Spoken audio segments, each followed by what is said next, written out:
Ago, I saw you on the train. You look different in a way.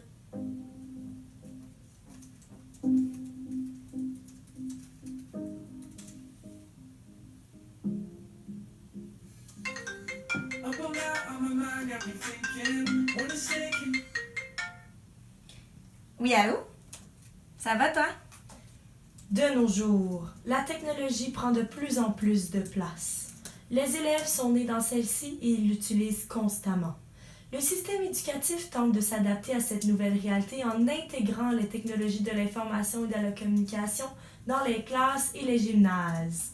Plusieurs formations sont offertes aux enseignants afin qu'ils deviennent meilleurs avec l'éthique. Mais la question qui demeure est: les technologies de l'information et de la communication stimulent-ils réellement les apprentissages ou ils ne sont qu'accessoires?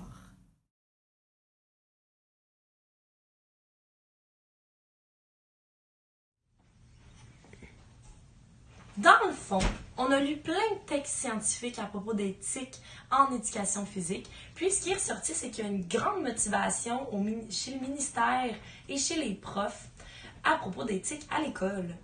Il y a une étude qui a même démontré que les conditions générales étaient bonnes à cet effet. En effet, les enseignants auraient déjà les connaissances de base et le matériel nécessaire en général dans les écoles. On a donc ressorti 5 grands avantages à utiliser l'éthique. Premièrement, ça favorise l'engagement cognitif. Deuxièmement, ça permet à l'enseignant de varier les contextes d'apprentissage. Troisièmement, ça développe l'autonomie. Quatrièmement, ça permet aux élèves de réaliser leurs propres forces et faiblesses. Cinquièmement, ça suscite la motivation chez les élèves. Il y a aussi une autre étude faite sur les feedbacks vidéo dans les cours d'éducation physique en gymnase qui dit que les feedbacks vidéo aident aux apprentissages moteurs s'ils sont accompagnés de feedbacks verbaux. Aussi, les enseignants doivent accompagner les élèves dans le feedback vidéo pour cibler les observables, sinon il n'y aura pas d'apprentissage. Objectif 1. Identifier les avantages à utiliser l'éthique en fonction des apprentissages. Objectif 2. Identifier les désavantages à utiliser l'éthique en fonction des apprentissages.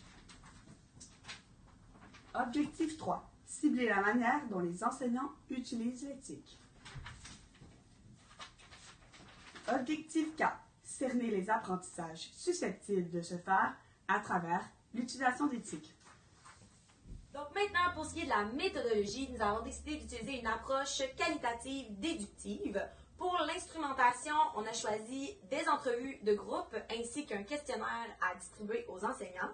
Pour la procédure en général, nous pensions communiquer avec les directions d'école, et ce, dans différentes commissions scolaires, pour qu'ils distribuent nos questionnaires aux enseignants d'EPS précisément. C'est au retour des questionnaires remplis qu'on convoquerait les enseignants pour l'entrevue de groupe. Les questionnaires seront principalement des questions à court développement et en entrevue, on récolterait plus des témoignages et des exemples concrets de ce que les enseignants font en gymnase. Nous compilerons ensuite les résultats des questionnaires en plus du verbatim de l'entrevue de groupe, puis c'est à partir de cela qu'on ferait nos résultats toujours au niveau qualitatif. Les forces de cette méthodologie se retrouvent dans les réponses qui seront sûrement variées, concrètes et complètes. C'est des enseignants qui sont sur le terrain, qui utilisent l'éthique à tous les jours avec leurs élèves, donc ça va sûrement être riche de témoignages. Pour ce qui est des limites, ce sera probablement au niveau du taux de participation puis de l'échantillonnage. Le taux de participation nous inquiète vu que c'est un questionnaire à remplir et à retourner. Puis en plus, on demande du temps aux enseignants pour faire partie de l'entrevue de groupe, donc c'est peut-être ça qui va accrocher.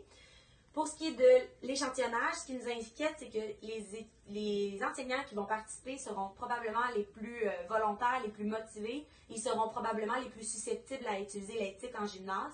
Donc, c'est peut-être pour ça que l'échantillonnage ne sera pas totalement représentatif de la communauté enseignante. Alors, selon nous, les résultats attendus sont que les enseignants utilisent davantage l'éthique lors de la planification des séances et lors de l'évaluation. De plus, les TIC vont servir aux apprentissages au niveau du plan cognitif.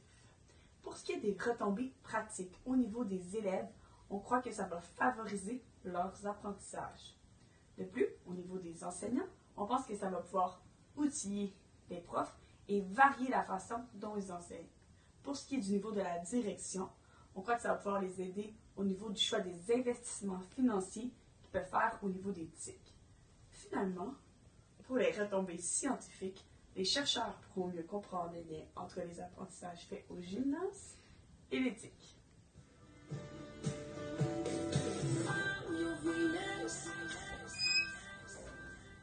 Pour conclure cette présentation, l'étude concerne l'éthique et s'il stimule vraiment les apprentissages chez nos élèves.